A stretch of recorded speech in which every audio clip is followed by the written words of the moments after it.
Muy buenos días, hermanos. Abran sus Biblias, por favor, en Apocalipsis capítulo 17, versículo 14. Nosotros estamos en este mes haciendo el resumen de todo el estudio del libro de Apocalipsis, que durante un buen tiempo estudiamos y analizamos en detalle. Hemos estado resumiendo todo lo que hemos visto. Y hemos dicho lo siguiente básicamente, que el libro de Apocalipsis nos presenta un mensaje extraordinario que es la revelación de nuestro Señor Jesucristo.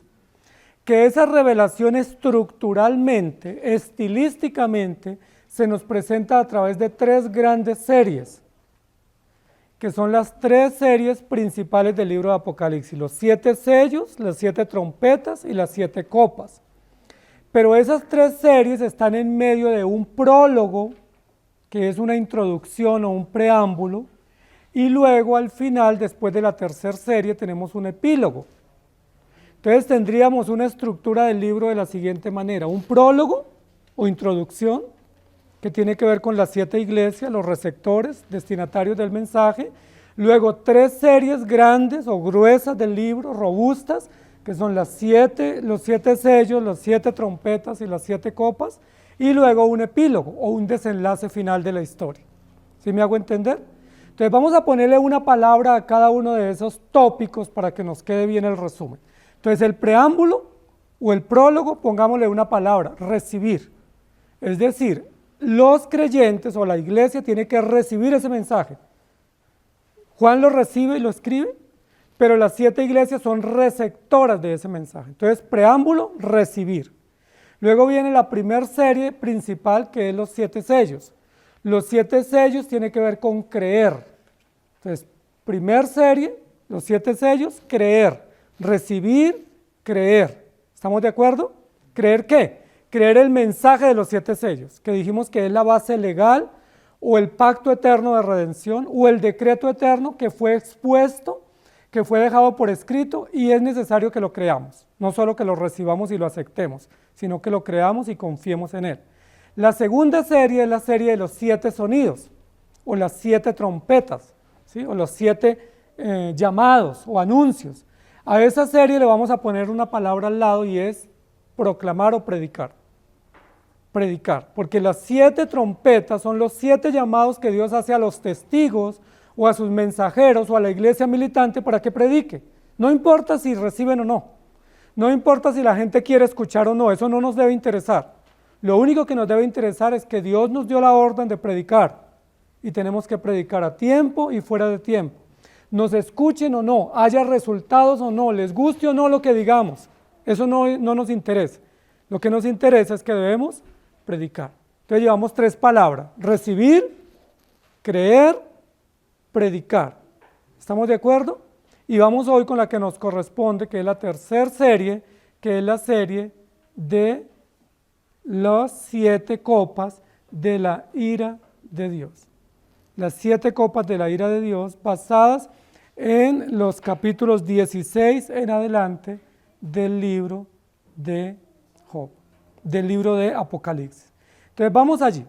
El texto de hoy, Apocalipsis 17:14, dice: pelearán contra el Cordero y el Cordero los vencerá, porque Él es Señor de señores y Rey de reyes, y los que están con Él son llamados y elegidos y fieles. A esta serie, que es la serie de las 7 copas de la ira de Dios, le vamos a poner una palabra de apoyo para poder resumir: esperar. Entonces tenemos 4: recibir, creer, proclamar o predicar y esperar.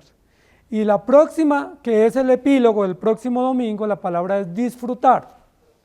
De esa manera vamos a resumir todo el libro de Apocalipsis, todo su conocimiento, todo su mensaje, toda la diversidad de enseñanzas que se nos presentan, lo vamos a resumir en 5 palabras, con las 5 deditos de la mano: recibir, creer, predicar, esperar y disfrutar. ¿Estamos de acuerdo? ¿Recibir qué? El mensaje que viene de Dios. ¿Creer qué? Toda la revelación o todo el mensaje que ha sido dado. ¿Proclamar qué? El mensaje de anuncio y denuncia. ¿Sí? ¿Y esperar qué? La venida del Señor, la victoria plena, la consumación de la historia, y luego el próximo domingo disfrutar por la eternidad todos los méritos alcanzados de Cristo o por Cristo a favor de su pueblo. ¿Les parece? 5 palabras, no las olviden. De esa manera sintetizamos, resumimos y concluimos el próximo domingo nuestro estudio de 6 años en el libro de Apocalipsis. Con 5 palabras, que no las vamos a olvidar. Y no vamos a olvidar tampoco el lema que hemos usado durante estos 6 años. Jesucristo, Cordero Vencedor. Jesucristo, Cordero Vencedor, nos da el mensaje. ¿Y cuál es nuestra obligación? Recibirlo. Se expone su revelación. ¿Cuál es nuestra obligación? Creerla. Nos llama para que le sirvamos. ¿Cuál es nuestra obligación? Predicar. Y nos anuncia y nos advierte que Él viene. ¿Cuál es nuestra obligación? Esperarlo. Y también nos dice que Él consumará esta historia y nuestra obligación es disfrutar por la eternidad de todos los beneficios agregados que Él alcanzó a través de su sacrificio. Hoy nos vamos a concentrar en la tercera serie, la serie de las copas. Yo les dije que muchos de los lectores del libro de Apocalipsis llaman a la primera serie, que es la serie de los sellos, la serie dramática. Pero no es así. La serie más dramática de Apocalipsis es la serie de las copas. ¿Por qué es dramática? Porque enuncia o describe el drama que van a vivir los enemigos del Evangelio. No hay drama para los creyentes. Los creyentes no vivimos drama, porque para nosotros todo está seguro, claro y definido. Nosotros no tenemos que afrontar una trama angustiante y desesperante de la historia, porque nosotros tenemos claro todo el propósito de la historia, su desarrollo y su desenlace. No hay drama para nosotros. ¿Saben para quién hay drama? ¿Saben para quién es la angustia? ¿Saben cómo dice la Biblia para quién es el rechinar de dientes? Es decir, la angustia, el desespero, la desolación, para los enemigos del Evangelio, para los que no tienen a Cristo en su corazón, para los que saben que su destino final es condenación y juicio eterno. Para ellos hay drama, pero para nosotros no. Para los creyentes no hay drama, porque nosotros tenemos una claridad panorámica de todo lo que está sucediendo. Sabemos quién dirige la historia, sabemos cómo la dirige, sabemos hacia dónde la dirige y sabemos que nosotros tenemos los beneficios que la Biblia misma otorga a aquellos que creen en el Señor. El texto de Apocalipsis 17, 14, que es el texto que vamos a usar como base en esta mañana, dice: pelearán contra el Cordero. Noten lo que dice: pelearán contra, es decir, en oposición. Adversarios o antagónicos o enemigos del Cordero pelearán contra él. Es una pelea, ¿cierto? Dice, pero el Cordero los vencerá. ¿Por qué los vencerá el Cordero?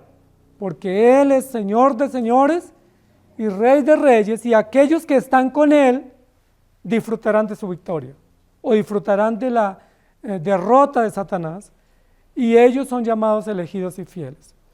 El título que le vamos a poner a nuestra enseñanza en esta mañana tiene que ver con pelea, tiene que ver con combate, tiene que ver con guerra, tiene que ver con un gran enfrentamiento, un enfrentamiento real, no místico, no esotérico, sino un enfrentamiento real entre fuerzas reales, existentes, entre seres reales, entre seres que están registrados en la Escritura y en la historia con nombre y con carácter y con un campo de acción. Pero el título de nuestra prédica va a ser una pelea ganada. Es decir, vamos a asistir en esta mañana a un gran enfrentamiento, a un gran combate.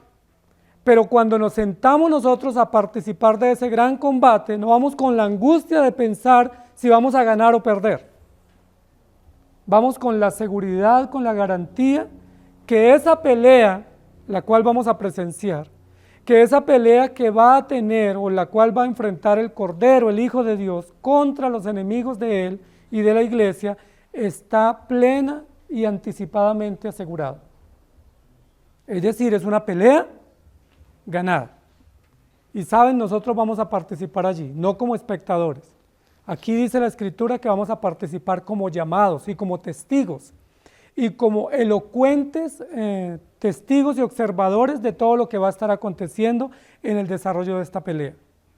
Yo no sé si a ustedes les gusta la pelea, pero yo sé que algunos aman la pelea, y les gusta la pelea, y les gusta ver pelear, ¿sí? A mí no me gusta la pelea, soy muy cobarde. Pero para los que les gusta la pelea, los invito a una pelea en esta mañana. Los invito para que presencien una pelea que es la pelea más extraordinaria que ha sucedido en la historia. Y es una pelea entre dos grandes seres y dos fuerzas, una soberana y absoluta y una fuerza limitada y supeditada que cumple un propósito en la historia, que es Satanás o el dragón.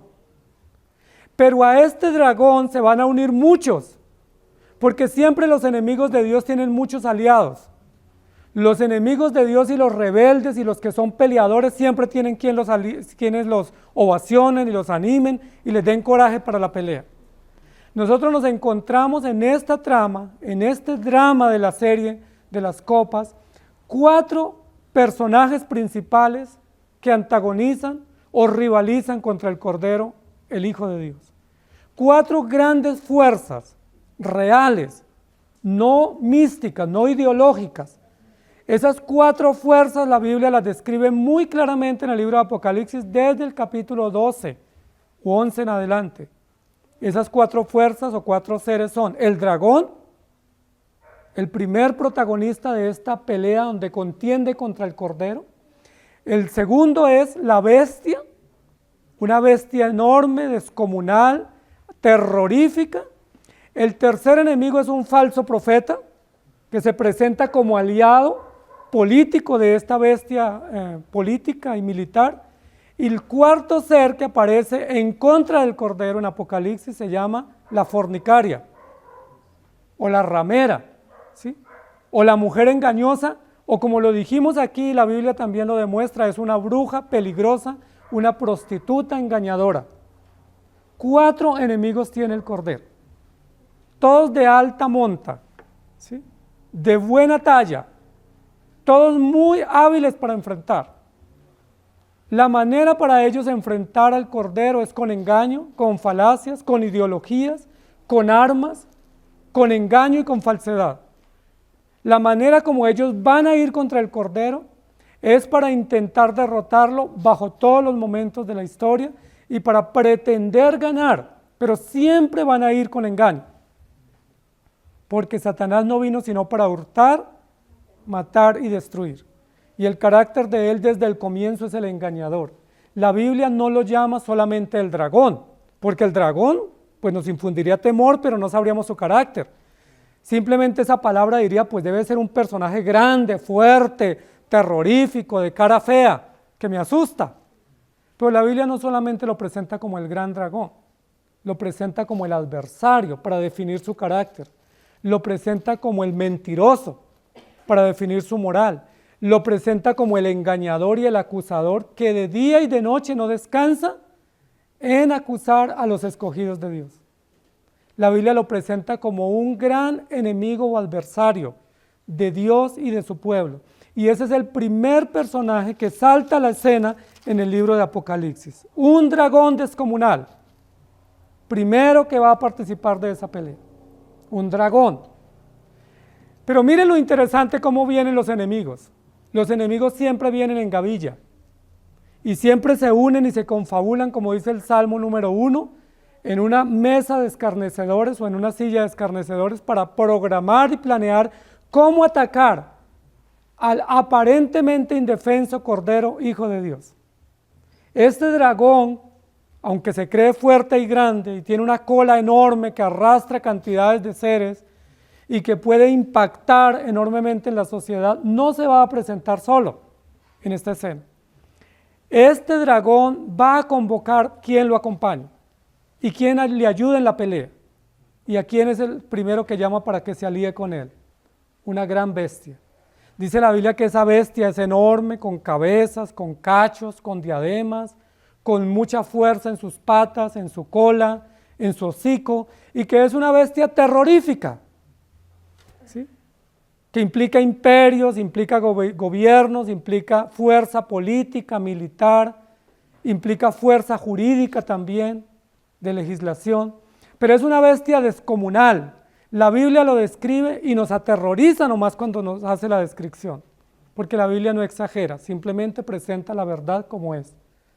Este dragón va a tener como aliado inmediato una gran bestia, ¿Cómo les parece esa escena que estamos describiendo?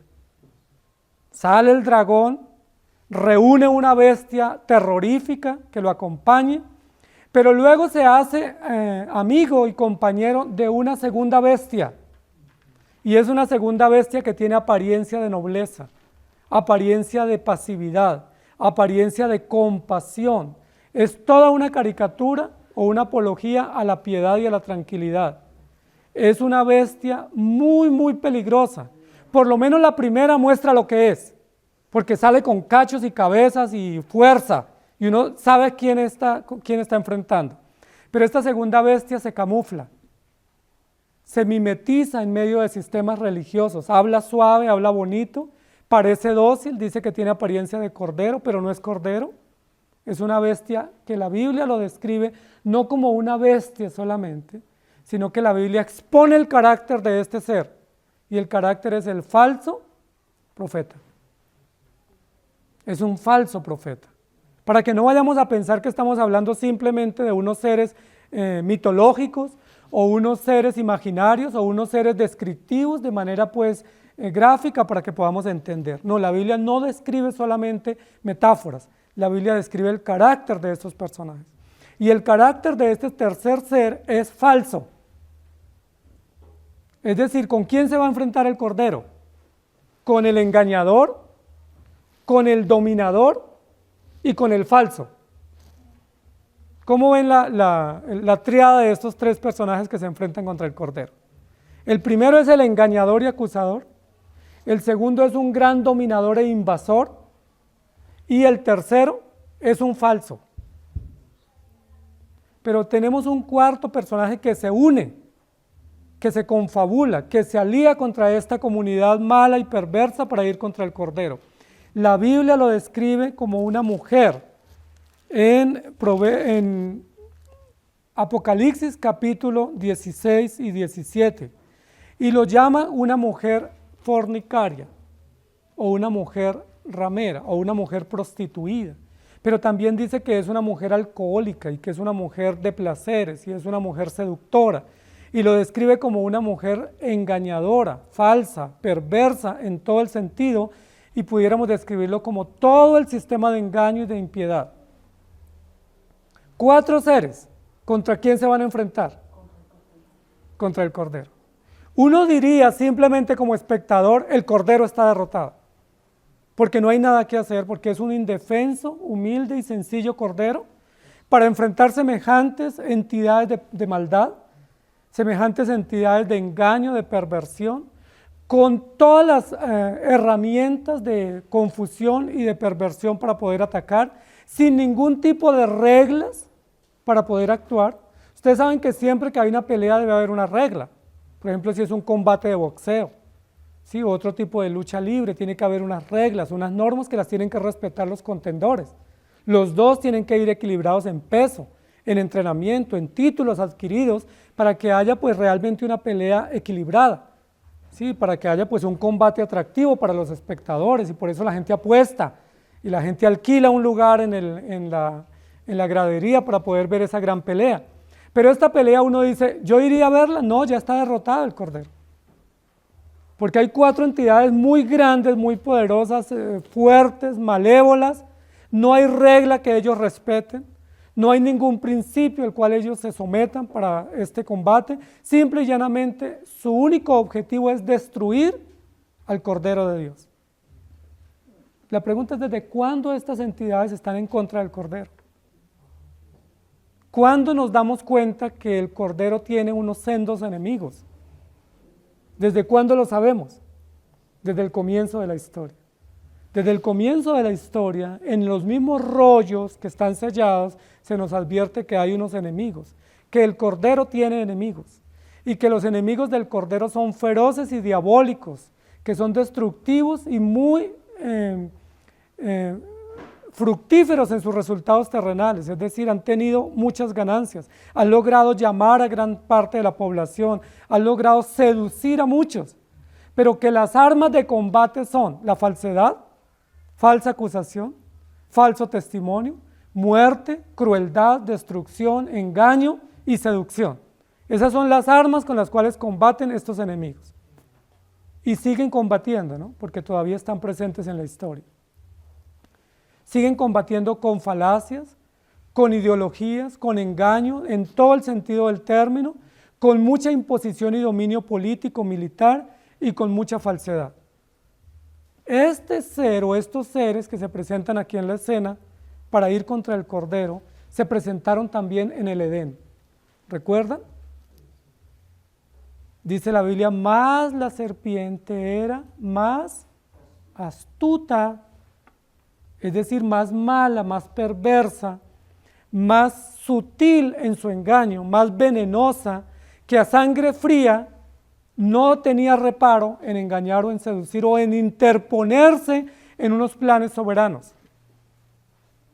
La serpiente en el Edén se presenta como una representación del mal y de Satanás.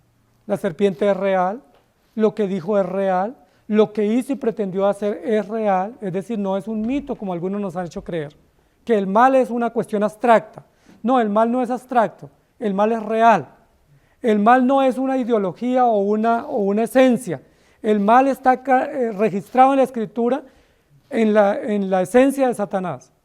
Satanás es el autor del mal, es un ser creado, tiene carácter, tiene autoridad, tiene dominio, pero tiene límites. En el Edén dice la Biblia que esta serpiente engañadora se presentó. ¿Y se acuerdan cuál fue la herramienta de trabajo? ¿Cuál fue el arma que usó? La mentira, la seducción, pero a través del lenguaje. Cuando la serpiente apareció, no apareció con un rifle, no apareció con un 38 largo, ¿sí? No apareció con una granada o con un misil, no apareció con una espada. ¿Con qué apareció la serpiente en el Edén? ¿Con qué engañó y con qué sedujo y cómo atacó? Con su lenguaje, con su discurso, con sus nociones, todas engañosas, falsas, pero aparentes, todas supuestamente atractivas con cierto rigor de filosofía, pero de filosofía falsa, barata y totalmente desviada. Recuerden cuando aparece este engañador también en el libro de Job. Si no han leído recientemente Job, recordemos capítulo 1. Dice la Biblia, mientras los hijos de Dios se presentan delante de Dios o ante Dios, ¿quién apareció entre ellos? ¿Se acuerdan? Job capítulo 1. Dice, y aparece ahí. ¿Cómo apareció? ¿Cómo los hijos de Dios no se dieron cuenta que él iba ahí? Porque iba infiltrado, camuflado, mimetizado. ¿Quién es el que se da cuenta que aparece Satanás en medio de los hijos de Dios? Dios. Y Dios lo expone. Y Dios lo avergüenza. ¿Y cuál es la manera de atacar Satanás en Job capítulo 1? ¿Cuál es la herramienta de combate? La palabra. ¿Acaso sirve Job a Dios de balde? ¿A quién acusa Satanás en el libro de Job capítulo 1? A Job, de que es interesado, de que es convenido, de que él recibe réditos por rendirse a Dios y que por eso le sirve y que no es de balde su servicio, que no es sin espera de algo. Pero ¿a quién más acusa Satanás? A Dios. Satanás tiene la osadía tanto en Génesis 3 como en Job 1 de acusar a Dios. Porque lo que le está diciendo Satanás en el libro de Job a Dios es, tú no tienes quien te adore desinteresadamente. Tú compras o seduces o recompensas a aquellos que te adoran. Es decir, si tú no les trataras bien, ellos no te adorarían. Pero ellos te adoran porque tú les das cosas. Tú les das salud, les das riquezas, tú los bendices, tú los prosperas y entonces, pues claro, ellos en una retribución o contraprestación te rinden adoración. Es una acusación directa contra Dios. Qué atrevido este enemigo. Se oculta entre los hijos de Dios y luego lanza su ataque certero contra los hijos de Dios y contra Dios. La pregunta es, ¿cómo actuó Satanás en Mateo capítulo 4? Mateo capítulo 4, cuando Satanás tienta a Jesús, ¿cómo actuó? todo esto te daré si postrado me adorares. ¿Cuál es la herramienta principal que usa Satanás para engañar? La seducción engañosa, falsa de la palabra. Y recuerden que lo expusimos en esta serie mediante 3 espíritus. ¿Se acuerdan cómo eran esos espíritus? ¿Qué forma tenían? En Apocalipsis, los 3 espíritus tenían forma de ranas. ¿Se acuerdan? Y dice que salían como ranas y invadían todo el mundo. Y dijimos que las ranas representan en esta metáfora el discurso frío, calculador, pero engañoso y venenoso de las ideologías peligrosas del mundo. Es decir, del discurso del dragón, que está representado por 3 ranas o 3 sapos que croan, engañan, repiten, convencen, seducen, doblegan a las sociedades que no tienen a Cristo y de esa manera enfrentan esta gran pelea. El texto que tenemos aquí dice, van a pelear contra el Cordero. ¿Qué herramientas van a usar? La palabra. La tergiversan, la tuercen, aparente verdad, aparente ciencia, apariencia de legalidad cuando realmente no lo tienen, y de esa manera tienen un enfrentamiento contra el Cordero. Sin embargo, el texto que tenemos aquí de Apocalipsis 17 dice, pelearán contra el Cordero, pero el Cordero los vencerá. Y lo que yo quiero que enfaticemos aquí no es la pelea, porque pelea siempre ha habido. Y nosotros sabemos la astucia y las herramientas y las maneras como Satanás actúa. Lo que yo quiero que nosotros enfaticemos en esta mañana es la victoria, porque nosotros estamos del lado del Cordero vencedor. Y a nosotros nos interesa en esta historia, en esta narración, en este relato, es ver que hay una victoria asegurada y que esa victoria es la victoria de Dios. Y el primer derrotado en este combate es Satanás, con las 4 expresiones de maldad que se manifiestan en el Apocalipsis, que son el dragón, la primer bestia política, la segunda bestia religiosa y la fornicaria. Todas estas entidades son totalmente derrotadas en la serie, y ustedes lo pueden ver, capítulo 17. Las copas de la ira se derraman, y una a una las copas se van derramando, van cayendo sobre estas entidades de maldad. Y la Biblia nos va a describir a partir del capítulo 17 de Apocalipsis, capítulo 18 y capítulo 19, la derrota, la miseria de estos 4 seres o estas 4 entidades de maldad. En el capítulo 17 nos va a describir la caída o la condenación de la gran ramera. Recuerden que dijimos el orden de entrada, ¿cierto? Porque hay un protocolo de entrada en Apocalipsis. La entrada es primero el dragón, segundo la bestia política, tercero la bestia religiosa y cuarto la fornicaria. Así entran en la escena. ¿Y cómo es el juicio? Primero, la fornicaria, segundo, el falso profeta, tercero, la bestia política y último, el dragón. Es decir, se invierte el juicio al orden de entrada. Y de esa manera hay una condenación y una derrota plena y total. ¿Por qué se castiga o se juzga primero a la mujer fornicaria si fue la última que entró? Y luego al falso profeta que fue el penúltimo. ¿Y por qué no se castiga primero al dragón que fue el primero que apareció en la escena? Interesante, ¿cierto? Porque es importante que Satanás vea que todos sus aliados son totalmente derrotados. Porque es importante que Satanás, que es el gran acusador y el más acérrimo opositor al Cordero, vea que sus aliados o sus compinches han sido totalmente derrotados y diezmados en esta historia de redención. ¿Quién los derrotó? El Cordero. El Cordero no tuvo que aliarse de nadie. El Cordero no se unió contra él nadie, no se hicieron bloques para apoyarlo. El Cordero simplemente solo por sí mismo enfrentó estos 4 enemigos. ¿Y sabe dónde los enfrentó? En uno de los momentos más decisivos de la historia de la redención. En uno de los episodios más centrales de la historia de la redención, que se llama la crucifixión. En la cruz dice la Biblia que mientras todos, como Apocalipsis también lo describe hábilmente, lo mataban y gritaban contra él, matémoslo, repartamos su tierra y repartamos su ropa, y burlémonos de él. Dice la Biblia que luego cuando lo mataron hicieron fiestas, se repartían porciones, ¿recuerdan? En Apocalipsis, que hicieron todo un convite, ¿sí? Y celebraron por 3 días, celebrando y diciendo lo logramos, matamos al Cordero, nos unimos y lo logramos.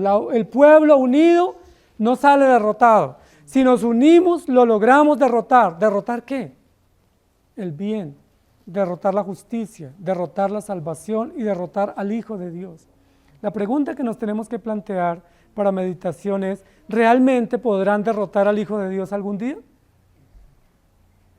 Estos feroces enemigos con sus fauces y su entrenamiento depredador, ¿lograrán derrotar la verdad algún día?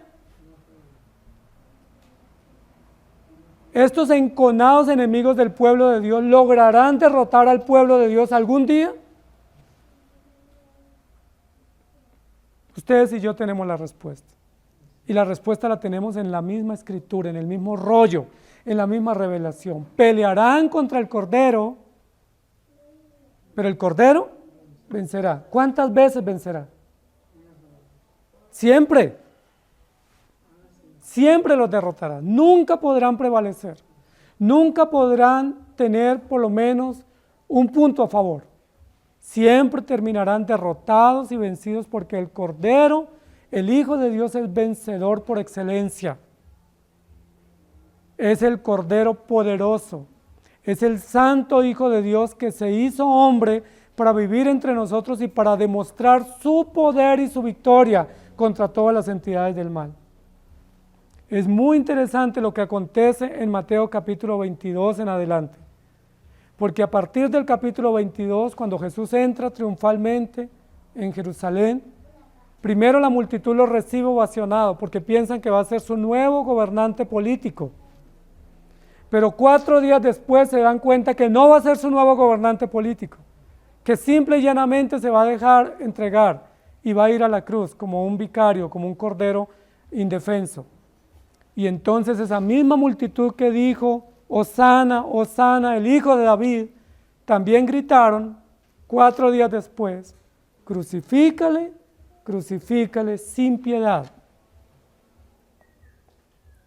Y en el momento más decisivo, cuando estas entidades de maldad cantaban victoria diciendo lo logramos, matamos al justo, al fin nos deshicimos de él, al fin lo logramos, unidos, derrotarlo. Dice la Biblia en Colosenses capítulo 1, que esa muerte o esa aparente derrota se constituyó en la más grande victoria de Jesucristo, el Cordero vencedor. Que esa aparente victoria y ese aparente grito de victoria que estas entidades unidas, confabuladas contra el Cordero hicieron, se constituyó en la peor derrota para ellos. Algo así como fueron por lana y salieron trasquilados, ¿sí? Fueron pensando que ganaban y terminaron totalmente derrotados y humillados. Lo que la Biblia nos va a describir en esta serie es que las copas de la ira son la manifestación o la expresión plena de la justicia de Dios que se derrama sobre todas estas entidades para testificar que Jesucristo es el Cordero por excelencia y el vencedor por excelencia. Amados hermanos, esto que estamos diciendo es muy importante. Primero porque describe el carácter de nuestro Dios, el carácter de nuestro Salvador, el carácter de aquel que nos ha perdonado y nos ha hecho más que vencedores por medio de aquel que murió y resucitó. Pero también nos recuerda que nosotros estamos del lado por gracia de aquel que siempre es vencedor, de aquel que no ha perdido una, de aquel que no puede ser nunca derrotado ni siquiera aparentemente, de aquel que siempre triunfa por los siglos de los siglos. Y aunque muchos canten victoria, eso se viene en contra ellos, o en contra de ellos. Apocalipsis en esta serie nos va a describir que Satanás va a ser totalmente humillado, avergonzado, y comienza en el capítulo 17, con la condenación de la gran ramera. ¿Qué le pasa a la gran ramera? La madre de las rameras, la maestra de las fornicaciones y las prostituciones, la dueña y la meretriz más grande que ha existido sobre la tierra. Dice la Biblia que será totalmente derrotada, que será humillada y que será totalmente avergonzada, porque ella engañaba, seducía y se confabulaba con estas entidades de maldad. Dice en el capítulo 18 que vi caer la gran ramera. ¿Quién la vio caer? Juan. Juan testifica, Juan evidencia y registra que esta gran ramera que mercadeaba y seducía con todas las naciones de la tierra fue totalmente derrotada. ¿Quién la derrotó? No se levantó otra prostituta más fuerte que ella. Simplemente ella fue derrotada por Jesucristo, el Cordero vencedor. Y en el 18:20 dice, alégrate sobre ella. Alégrese, iglesia, profetas, apóstoles, alégrese, porque Dios os ha hecho justicia a favor de ustedes y en contra de ella. Y dice la Biblia que los arpistas, los mercaderes y todos hacían lamentación por ella y decían, lástima que fue derrotada, porque eran aliados, se servían de los servicios de esta prostituta y ellos hacían también su agosto con ella. Pero Dios, dice la Biblia, derrota a esta mujer representada aquí o que representa sistemas de maldad. Y luego en los capítulos siguientes, 19, al final, nos habla de la destrucción de la bestia, 19:19. Y vi a la bestia y a los reyes de la tierra y a sus ejércitos reunidos para guerrear contra el que montaba el caballo y contra su ejército. Y la bestia fue apresada y con ella el falso profeta que había hecho delante de ella las señales con las cuales había engañado a los que recibieron la marca de la bestia y habían adorado su imagen. Estos dos fueron lanzados vivos dentro de un lago de fuego que arde con azufre, y los demás fueron muertos con la espada que salía de la boca del que montaba el caballo, y todas las aves se saciaron de la carne de ellos. ¿Quiénes son derrotados aquí en esta escena del capítulo 19? Otros dos de los aliados de este sistema contrario que viene contra el Cordero. Es decir, se enfrentan, se unen, se ponen de acuerdo, pero el Cordero comienza a derrotar uno a uno, sin hacer mayor aspaviento, sin hacer mayor derroche de fuerza, simplemente con el poder de la palabra, condena a la gran prostituta, luego condena a la bestia y luego al falso profeta. ¿Quién nos queda? El dragón. ¿Se saldrá con la suya? ¿Podrá permanecer un tiempo sin recibir la justicia, evadiendo la justicia del cielo? La respuesta es no. Capítulo 20, versículo 1. Vi a un ángel que descendía del cielo con la llave del abismo y una gran cadena en la mano, y prendió al dragón, la serpiente antigua, que es el diablo y Satanás, y lo ató por 1000 años, y lo arrojó al abismo y lo encerró, y puso sus sellos sobre él para que no engañase más a las naciones. Importante eso, las cuatro entidades de maldad derrotadas y juzgadas, ¿por quién? Por el Cordero al cual ellos quisieron derrotar o contra el cual se enfrentaron. Eso se llama justicia, y eso se llama justicia oportuna, justicia real, justicia divina contra entidades de maldad. Pero no es suficiente que la justicia de Dios se manifieste contra estos seres o estas entidades. La pelea no está plenamente ganada si ellos han sido derrotados. Porque recuerden que estas 4 entidades principales de maldad tienen unos seguidores. ¿Quiénes son esos seguidores? ¿Cómo los describe la Biblia? ¿Cómo los describe Apocalipsis? Los incrédulos, los malvados, los necios, los insensatos, los llamamos también los réprobos, los que han sido seducidos. Recuerden que cada vez que leímos de estas entidades dice que seducía a muchos, sedujo a muchos, seducía a muchos. Estas entidades que seducían a muchos, esos muchos son pueblos. ¿Se acuerdan sobre quién se sentaba la ramera? Sobre pueblos, naciones, tribus. ¿Se acuerdan a quién engañaba y seducía? A reyes, gobernantes, príncipes y poderosos. Entonces, una vez se derrotan estas 4 entidades que tienen un poder de maldad engañador, un poder político, militar y judicial, un poder religioso blasfemo o falso y un poder de seducción y de placeres ideológico falso, ¿quiénes quedan reinando y quiénes necesitan ser juzgados también? Todos los seguidores, todos los que fueron engañados, todos aquellos que rendían culto a la imagen de la bestia, y todos aquellos que le adoraban y decían, tú eres nuestro Dios. ¿Quién como tú? ¿Recuerdan? Que los seguidores de la bestia le hicieron una imagen y se rendían ante ella y le decían, ¿quién como tú? ¿Quién como tú que no ganas una, no? ¿Quién como tú que sales derrotada? ¿Y quién como tú que fuiste juzgado y quedamos desamparados? Pero esos que decían, ¿quién como tú? Estaban en contra del Cordero. Y por estar en contra del Cordero, ¿qué necesitan recibir? El juicio de Dios. Necesitan recibir el juicio de Dios o la condenación de parte de Dios porque se opusieron a la verdad. Y porque habiendo conocido a Dios, como dice Romanos 1, no le obedecieron ni le tuvieron en cuenta, sino que se envanecieron en sus propios razonamientos, por lo cual Dios los entregó. Pero ellos necesitan ser juzgados. Y la Biblia nos va a decir, en este libro también y en esta serie, que las copas de la ira tienen que caer sobre ellos. No eran entidades muy grandes y poderosas, eran seres comunes y corrientes, hombres, mujeres, familias, naciones, habitantes. Pero ¿qué hacían ellos cuando la bestia gobernaba? Ellos se beneficiaban de sus traficaciones, se beneficiaban de sus seducciones y de sus placeres. Estas entidades proponían placeres y ¿quiénes los consumían? ¿Quiénes eran los compradores y consumidores de estos placeres? El pueblo, los hombres, los ciudadanos. Ellos necesitan recibir juicio y condenación, porque ellos también pelearon contra el Cordero. No pelearon de manera muy directa o activa, pero simplemente por seguir los pasos de estas entidades de maldad se constituyen enemigos de Dios.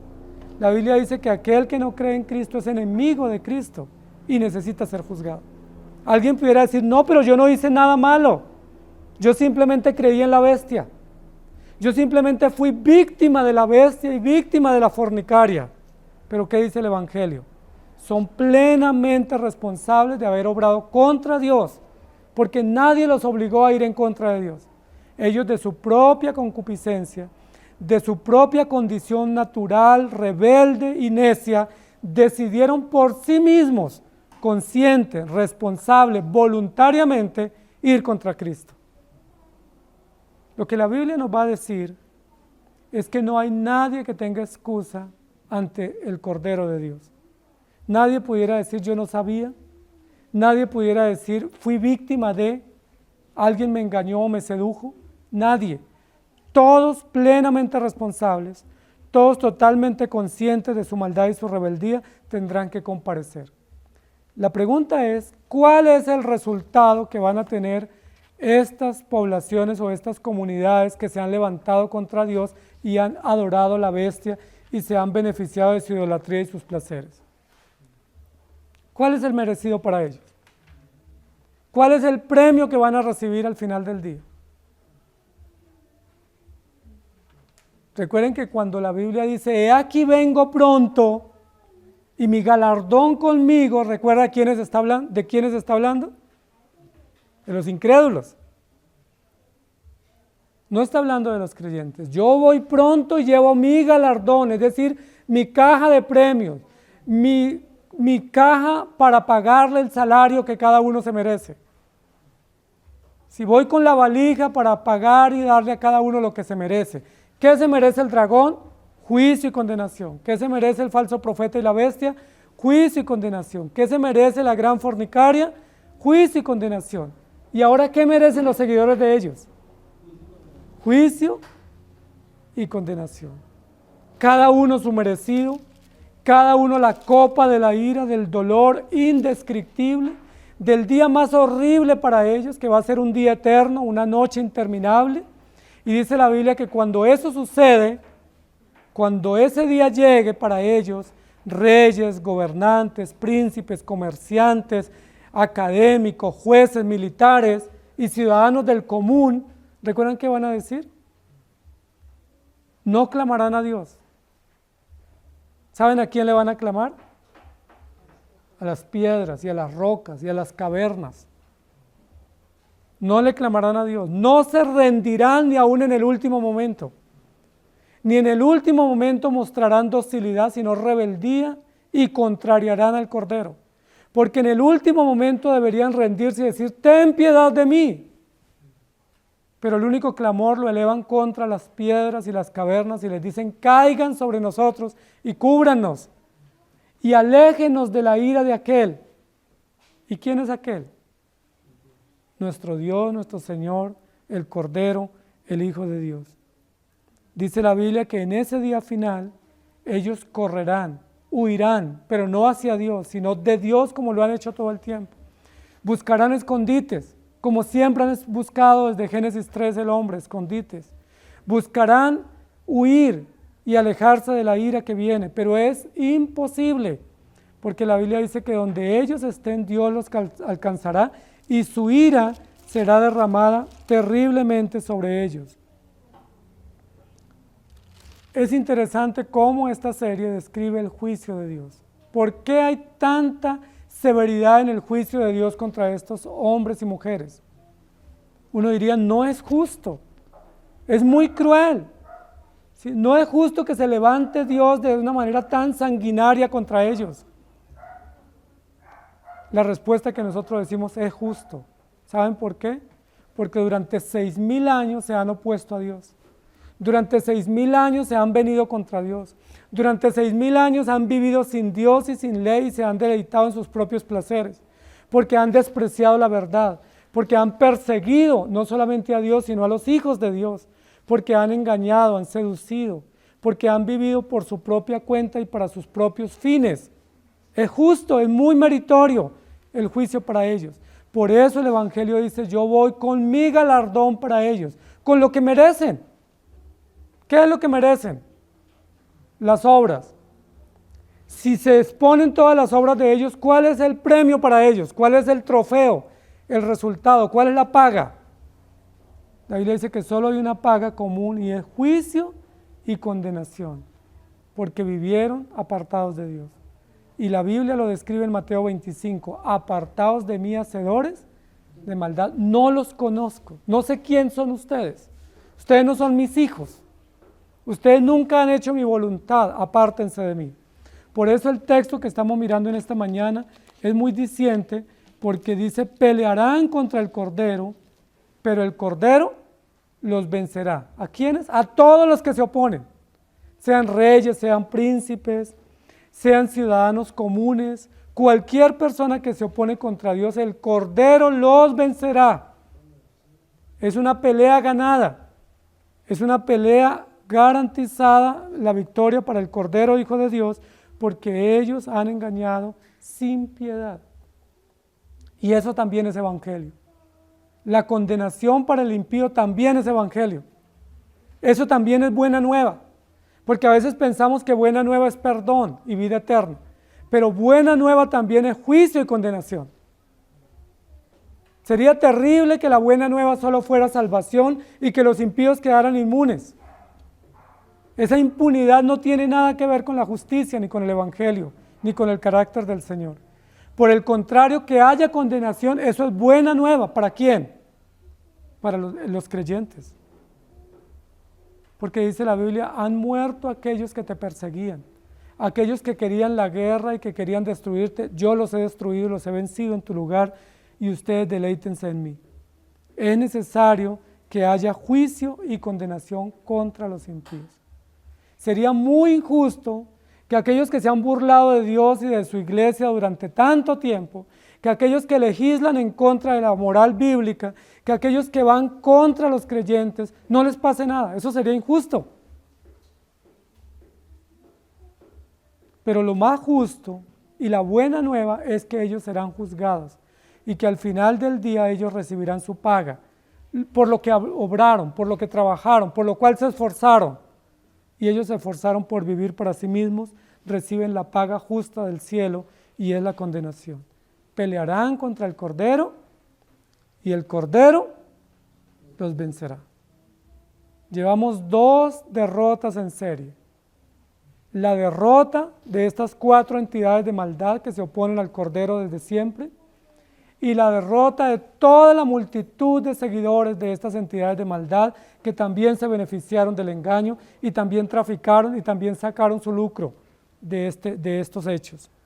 Pero tenemos otra victoria más, que es necesario para que podamos ratificar lo que estamos diciendo aquí, y es que el Cordero es un gran vencedor por los siglos de los siglos. Se derrotan las 4 entidades de maldad, las humillan, se exalta la justicia, se derrota los seguidores de estas entidades y que están contra Cristo, y sale a luz la verdad y triunfa la verdad. Pero ahora vamos a ver quiénes más salen victoriosos en esta escena, o contra quién más pelea este Cordero. Pelea para derrotar el pecado de su pueblo y para santificar plenamente a su pueblo y presentarlos como un botín de guerra en este combate.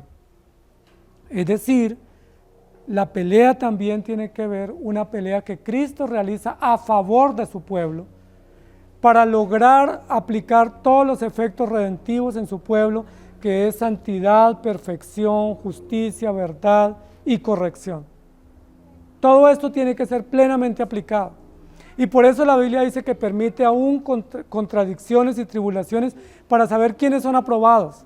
Y que en todo este proceso jurídico e histórico es necesario que hayan pruebas y adversidades.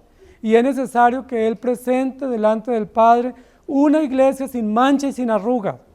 ¿Qué está haciendo Cristo el Cordero a favor de su iglesia en este tiempo? No está peleando contra ella, sino peleando a favor de ella, para presentarla sin mancha, para perseverar en ella hasta el final, para purificarla, para que sea presentada limpia y perfecta delante del Padre, y para que ella pueda ser presentada con justicia. Dice Apocalipsis capítulo 19, versículo 11, entonces vi el cielo abierto y he aquí un caballo blanco, y el que lo montaba se llama Fiel y Verdadero, y con justicia juzga y pelea.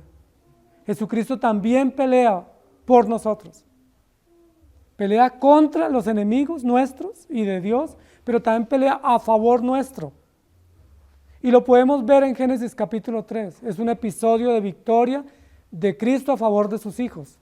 Cuando Satanás logra este efecto devastador en esta primera pareja de miedo, terror, maldad, engaño y seducción, dice la Biblia que el Cordero aparece y en lugar de matar a Adán y Eva, mata a unos animales inocentes y cubre a Adán y Eva con estos vestidos y les da esperanza y les da un mensaje de redención, les da una promesa de redención, les prepara para lo que viene y el futuro promisorio para ellos. En el libro de Job que hemos mencionado en esta mañana, capítulo 1, Satanás ataca y acusa a Dios y a Job. Pero ¿qué hace Dios a favor de Job? Dios no se queda como un espectador pasivo, viendo qué va a acontecer con su hijo. Dice la Biblia que Dios interviene a favor de Job y dice, ¿no has considerado a mi siervo Job? Es decir, tú no tienes ni idea quién es mi hijo. Tú no tienes ni idea quiénes son mis seguidores. Tú no tienes ningún conocimiento ni autoridad para juzgar o decir quiénes son y por qué motivo me sirven mis hijos. Dice la Biblia que Dios entró en defensa de Job y no permitió que se le quitara la vida, no permitió que Job blasfemara contra Dios como era la propuesta engañosa de Satanás. Recuerda que Satanás dice, quítale los bienes y ya lo veremos blasfemando. Es solo que le quite los bienes, es solo que se le toque la salud y protestará, renegará contra ti. Pero Dios defendió a Job. Primero le preserva la vida. Segundo, no permite que Job blasfeme o reniegue contra Dios. Y luego acompaña a Job en el camino y lo restaura con una restauración plena y duradera que al final del día Job termina mucho más honrado y bendecido. ¿Por qué? Porque mientras unos pelean contra nosotros, Dios pelea a favor de nosotros. Por eso dice la Biblia, mía la venganza, yo pagaré. No nos enfrasquemos en peleas. Nuestra labor es ser testigos fieles, ser testigos firmes, perseverar. Nuestra labor es predicar con fidelidad y permanecer fieles al Señor. Dios pelea por nosotros. Dios nos defiende. En Apocalipsis hay una pelea muy encarnizada de los imperios contra el pueblo de Dios, pero no lograron derrotar al pueblo de Dios. Recuerden que un periodo de gran avivamiento histórico fue el siglo I y siglo II, cuando los imperios estaban atacando fuertemente a la iglesia. Y en todas las épocas de la historia hemos tenido oposición. La iglesia, los creyentes hemos tenido oposición, pero no tenemos por qué contender con nuestros opositores. Esa no es nuestra tarea. ¿Saben cuál es nuestra tarea? Recibir, creer, predicar, esperar y disfrutar. Nuestra tarea es predicar el evangelio, ser testigos, no importa si nos matan por hacerlo. Sobreponernos a todas las astucias y argucias del mal, de sembrar temor, miedo y de doblegarnos ante su sistema, mantenernos firmes, porque Dios pelea por su pueblo. ¿Hay pecados que tú no has podido derrotar? ¿Sabe quién los puede derrotar a favor tuyo? El Señor. Hay cosas en tu vida en las cuales no has podido corregirte. ¿Sabes quién lo puede lograr en ti? El poder del Evangelio, el poder del Señor. ¿Saben quién logra lo que tú no puedes lograr, todos tus imposibles?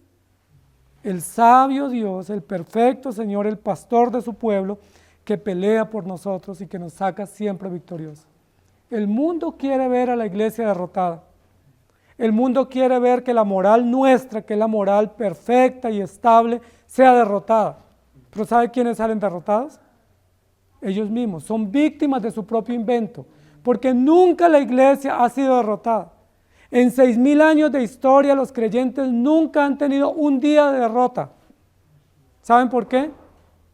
Porque no dependen de sus fuerzas, dependen del Cordero vencedor, que lleva a su iglesia de triunfo en triunfo y de victoria en victoria. ¿Se acuerdan qué le dijo Jesús a Pedro en el día de la gran confesión? Las puertas del Hades no prevalecerán nunca contra la iglesia. No nos atemoricemos, amados hermanos. No nos llenemos de miedos. No nos encerremos en nuestras casas paralizados con angustia y temor e incertidumbre. Llenémonos de confianza en Jesucristo nuestro Señor. El Dios de la vida, el Dios de la sabiduría, el Dios de todo perdón y redención nos ha llamado a sus hijos y nos va a sostener. ¿Y saben cómo nos sostiene? Nos sostiene bien.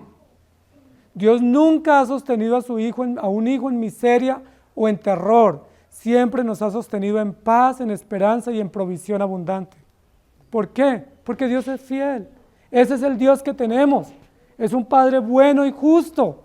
Si nosotros sabemos dar buenas cosas a nuestros hijos siendo malos, ¿qué dice el Evangelio? ¿Cuánto más vuestro Padre Celestial no les dará mucho más de lo que ustedes anhelan y esperan? Amados hermanos, esta serie, que es la serie más dramática para los impíos y para las entidades de maldad, es una de las series más esperanzadoras para nosotros. Porque justo en esta serie es donde se nos dice una y otra vez, he aquí, yo vengo pronto. Por eso el término clave de esta serie es, espera. Espera, ¿espera qué? Espera que va a haber justicia contra los enemigos nuestros. Tú no tienes por qué pelear ni frentearlos.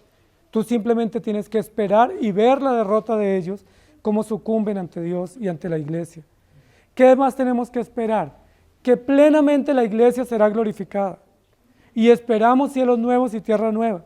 Y en esta serie, capítulo 19, versículo 9, es donde dice, bienaventurados, ¿quiénes?